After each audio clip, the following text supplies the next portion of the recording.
Bonjour à tous, bienvenue sur l'Académie. Encore une vidéo, la deuxième en très peu de temps. Là, vous allez la voir, vous allez la voir 2 jours après. Nous, c'est la deuxième vidéo en 2 jours, hein. Donc, vous avez vu, il n'y a pas de jingle du début. Est-ce qu'il y a une bonne raison? Eh ben oui, il y a une bonne raison. Et cette raison, c'est que c'est pas une vidéo débrief, c'est une vidéo un peu spéciale. Enfin, un peu spéciale. Donc voilà, sur l'académie, on va pas faire que des vidéos débrief, on va aussi faire des vidéos comme celle-ci. On a décidé de faire un focus sur un joueur. N'hésitez pas à nous dire si ça vous plaît, qu'on puisse continuer. N'hésitez pas à nous dire si vous voulez qu'on fasse un autre joueur, qu'on parle d'un autre joueur. Mais là, vous avez sûrement vu le titre et ça va être sur Anthony. Donc, Oui. avec moi pour parler d'Anthony, le fameux El Famoso Grini. Coucou, encore là. Et donc voilà, on va un peu, pour vous dire un peu comment on va faire, on va vous faire son portrait, et puis après on va un peu échanger sur le cas Anthony, parce que il y a un cas Anthony. Vous verrez pourquoi. Donc Anthony, son portrait, qui est Anthony? Anthony, qui es-tu? Eh ben Anthony, c'est un joueur brésilien de 22 ans, qui a été formé à Sao Paulo, puis qui est parti pour l'Europe assez jeune, à 19 ans, pour 15 millions. Il est allé à l'Ajax, puis il a enchaîné 2 très bonnes saisons à l'Ajax et notre grand club a décidé d'envoyer 95 millions sur lui. Est-ce que c'était une bonne idée? On verra bien. C'est un ailier droit qui est gaucher. Il arrive de l'Ajax sans être très prolifique en termes de buts, mais il est assez bon passeur.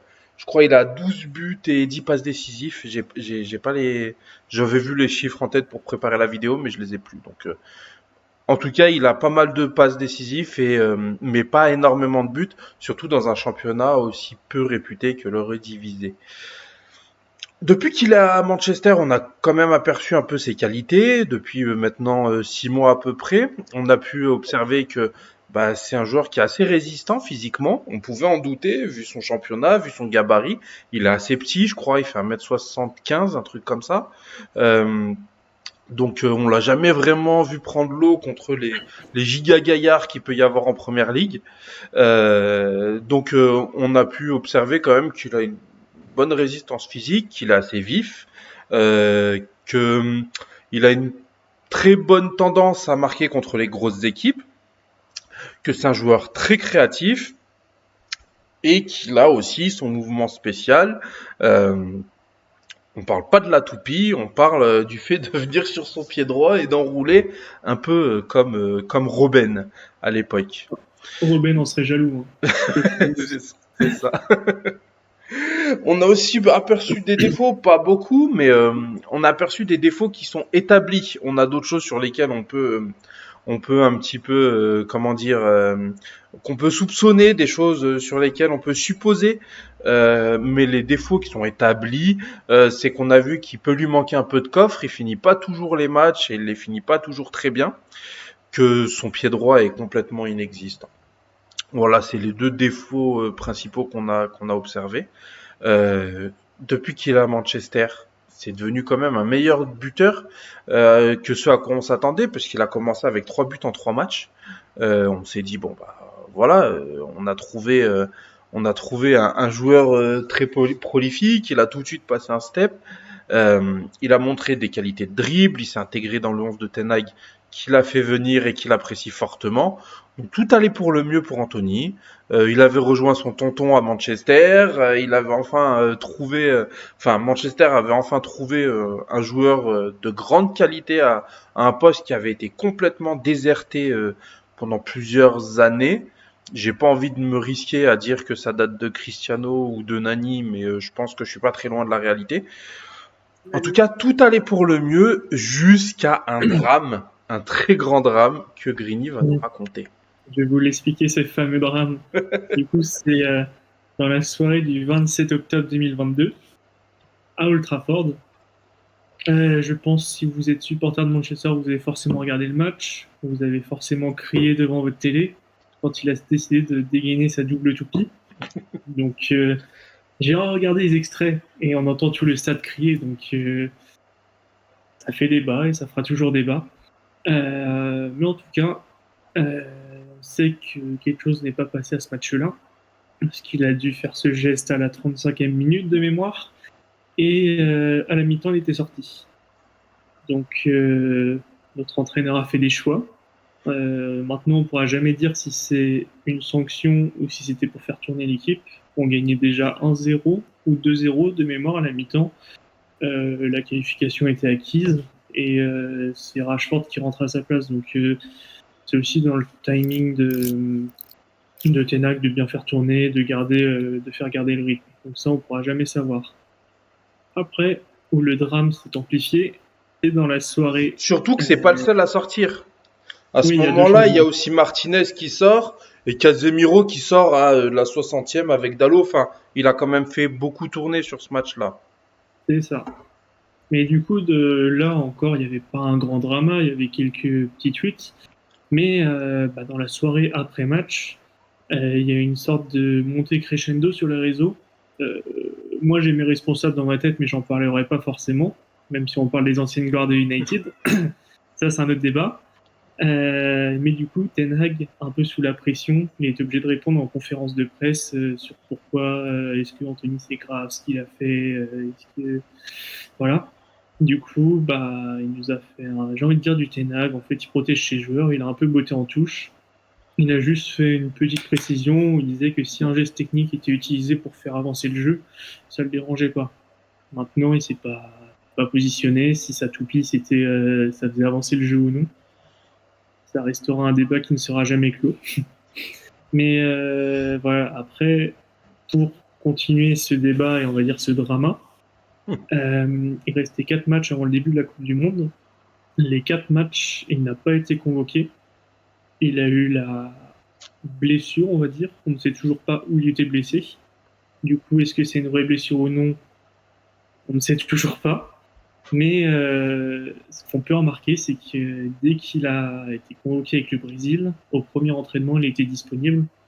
Donc maintenant, ça reste à voir s'il a été préservé pendant 4 semaines pour faire une bonne Coupe du Monde, ou est-ce que c'était une sanction pour, on va dire, mauvais comportement, ou peut-être qu'il y a eu d'autres choses en interne, où ça a chauffé. On sait que c'était pas tout rose. Anthony s'est défendu sur les réseaux, où il dit qu'il faisait ce qu'il voulait, et de toute façon, il venait des favelas, donc il n'y avait personne pour lui devoir des comptes. Mais voilà, après, de l'eau a coulé sous les ponts, on va dire. Et après le retour de la Coupe du Monde, il est de nouveau dans le groupe, mais on peut voir que c'est plus le même Anthony. Il est beaucoup moins un joueur d'instinct, il tente beaucoup moins de dribbles, et il est surtout dans des mauvais timings et il joue pas juste. Et du coup, on se dit c'est l'après-Coupe du Monde, il y a 1 ou 2 matchs où il est comme ça, et ensuite il est de nouveau plus dans le groupe. Du coup, tout le monde se pose des questions, qu'est-ce qui se passe? Est-ce qu'il y a de nouvelles tensions?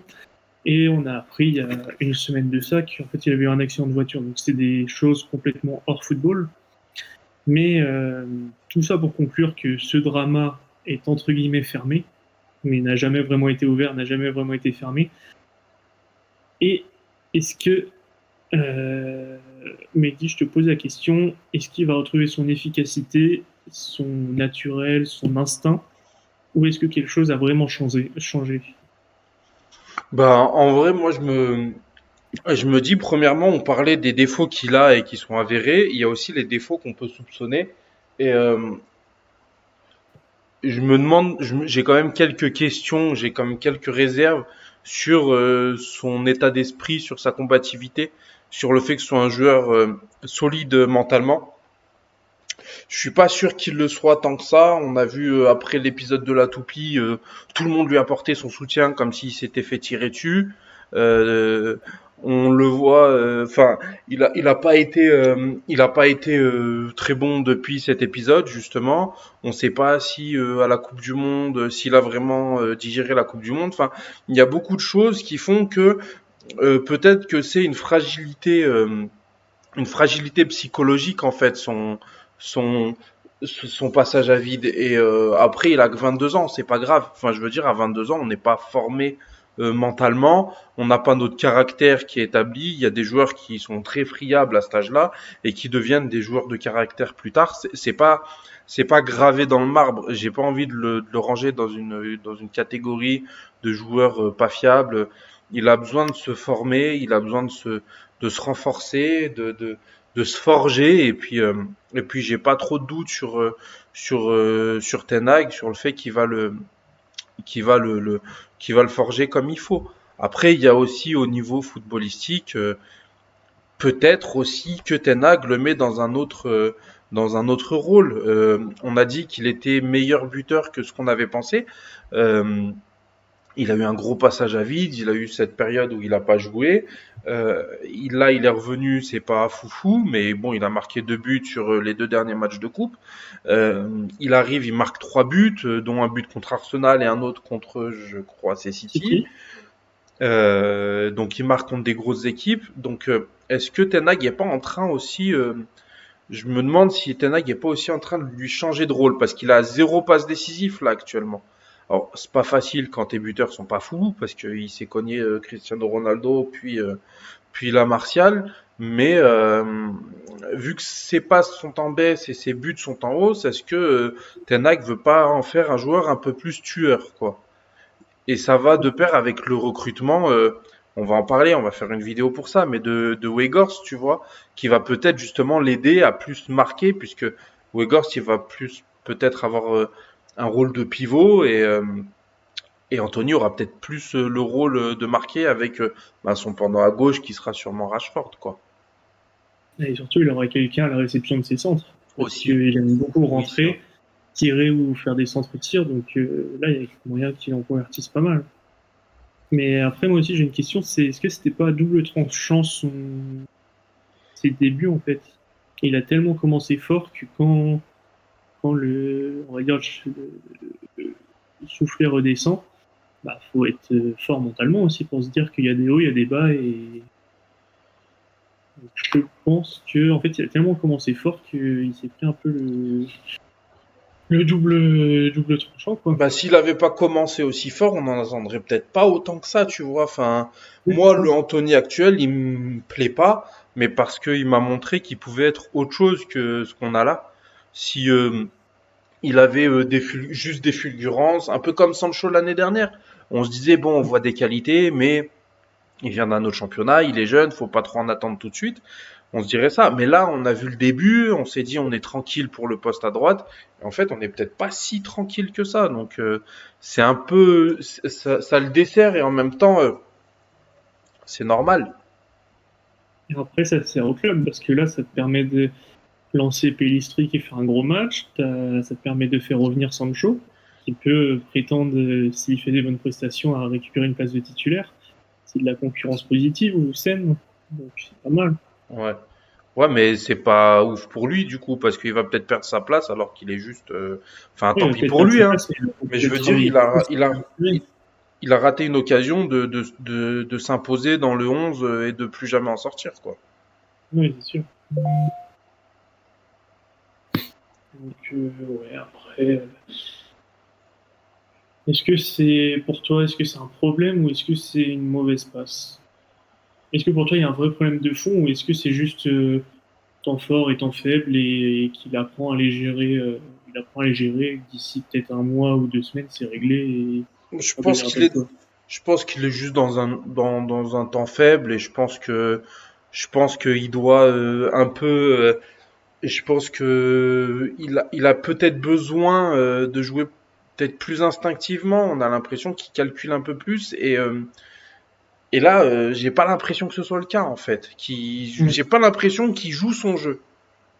Bah, c'est peut-être pour rebondir sur ce que tu dis, tu disais que Ten Hag il lui donnait une sorte de nouveau rôle à adopter et c'est peut-être en essayant de trop le brider, ça enlève son côté instinctif et ça enlève son côté folie qui faisait sa force. Ouais. Donc, Mais c'est peut-être- je pense pas que ça puisse devenir un très grand joueur dans un cadre super rigide. Enfin, voilà quoi. Ok. Bah, ça permet d'aller sur la suite de la vidéo. Dans les années qui arrivent, ou, ou à quel niveau, à quelle hauteur tu le vois? Moi, je le vois un très bon joueur d'équipe. Pas dans le sens où ça va être un remplaçant, il va rentrer de temps en temps. Par contre, je pense qu'il va jamais vraiment réussir à imposer une dictature, tu vois. Genre Rashford, il va aller à gauche et si on va chercher un joueur à gauche, ça va être juste un remplaçant parce que Mm. on sait que Rashford il va être titulaire. Là, je pense qu'à droite, on va chercher un mec soit qui va s'imposer à sa place, soit qui va le pousser un peu comme Luke Shaw, tu vois. C'est-à-dire que Ouais, Luke Shaw, on va chercher un mec qui peut potentiellement lui prendre la place en se disant que même s'il prend pas sa place, ça va juste le pousser vers du mieux. Ben Anthony, je le vois un peu dans ce rôle-là, c'est-à-dire que il va pas forcément s'imposer, mais quand on va lui mettre un joueur, et ben ça va le pousser vers le haut et qu'on va acheter des joueurs pour ça, tu vois. Et ça va pas être un indésirable, ça va pas être un remplaçant, mais ça va pas être un cadre de l'équipe non plus, je pense. ok. Et tu le vois, oui, tu le vois que rester à droite. Tu penses pas qu'il peut être repositionné même à gauche ou quoi que ce soit. Bon, à gauche, il y a il y a notre neveu à tous. Mais, et toi, tu le vois comment, toi, dans les années qui viennent? Bah, honnêtement, j'arrive pas à visualiser un Manchester dans 2 ans. En fait, il y a forcément de nos trois joueurs stars qui va sauter. Enfin, Rashford ne sautera pas, sauf s'il décide de pas prolonger. Et il y a Sancho ou Anthony. Et je pense qu'ils sont tellement, entre guillemets, destinés à devenir des stars qu'il y en a un des deux ne pourra pas rester sur le banc ou être un squad player. Et du coup, pour moi, il y aura forcément un départ des deux. Pour l'instant, bah, on sait très bien que c'est Anthony qui serait parti pour rester parce qu'il vient d'être transféré à 100 millions. Il y a un peu le côté protégé de Tenag. Donc je le vois mal se faire prendre sa place et sachant qu'il y a des particularités où c'est un gaucher, c'est très rare et c'est vraiment un pur ailier droit. Alors que, à contrario, Sancho, on ne sait pas vraiment où il est bon, sur quel côté il est bon. Mais je ne sais pas si Anthony, comme tu le dis, pourrait devenir titulaire indiscutable, devenir une référence à son poste. Ça, l'avenir nous le dira. Mais après, pour rebondir dessus, je pense quand même qu'il a la mentalité Manchester, la mentalité la hargne. Et ça, ce qui fait qu'il pourrait aller très loin aussi. Et il suffit juste d'améliorer ses petits défauts et de se solidifier sur quelques points. Et la machine est lancée. Ok. Bon, bah, je pense qu'on peut clôturer là ce focus sur Anthony. C'est pas vraiment un portrait, on fera peut-être des portraits de joueurs un jour, mais c'est plus un focus là à un moment donné sur un joueur qui permet un peu de comprendre où il en est dans sa saison et d'anticiper un peu sur ce qui vient et de pouvoir rebondir plus tard. Mais voilà. Ouais, dans 1 an, on reprend la vidéo et on voit, on voit qui avait raison. C'est ça. Donc voilà, en tout cas, n'hésitez pas encore à nous dire ce que vous pensez de ce format-là, de cette série de vidéos, de focus sur un joueur, sur une problématique. Euh, et puis, euh, et puis si ça plaît, ben, on pourra en faire plein d'autres. N'hésitez pas à nous dire sur quoi vous voulez des vidéos, parce que bah, nous, on n'est pas, on n'a pas de problème avec le fait de faire des vidéos sur des sujets bien précis. Si c'est des sujets qui demandent une vidéo, sinon on fera un TikTok de 2 minutes ou un post sur Twitter. Mais s'il y a des vrais sujets à aborder en vidéo, n'hésitez pas à nous le dire. Et En tout- surtout, n'hésitez pas à nous dire en commentaire ce que vous pensez de la situation d'Anthony, si vous pensez qu'on a raison ou si vous trouvez qu'on est complètement à côté de la plaque. Et je sais que sur YouTube, il y a les commentaires, on les lit tous. On essaye de répondre, mais si vous voulez peut-être un peu plus d'interaction, vous pouvez aussi nous identifier sur Twitter en donnant votre avis. Ça peut être une solution et être un autre débat, lancer un autre débat. Exactement. Bon, en tout cas, eh ben, comme on vous a dit, n'hésitez pas à commenter, mais aussi à vous abonner à la chaîne, aussi à activer la cloche, et puis Et oui, à nous suivre sur tous nos réseaux sociaux. C'est le moment youtubeur. on va s'habituer. On vous épargne le 40% de nos viewers ne sont pas abonnés, mais qu'est-ce que vous faites? Mais en tout cas, Bon, en tout cas, en tout cas, voilà. Merci en tout cas pour l'accueil que vous amenez aux vidéos. On reçoit beaucoup de commentaires qui nous font très plaisir. Comme disait Grigny, on les lit tous. On répond à tous en général. Euh, donc voilà. Merci beaucoup. Ça fait très plaisir. Ça donne beaucoup de force. C'est ce qui fait qu'on fait autant de vidéos. C'est parce que justement, ça nous porte. Ça nous donne envie d'en faire encore plus. Donc voilà. Continuez comme ça et nous on continuera comme ça. Mm. Bonne soirée à tous et merci. Ciao. Bonne soirée.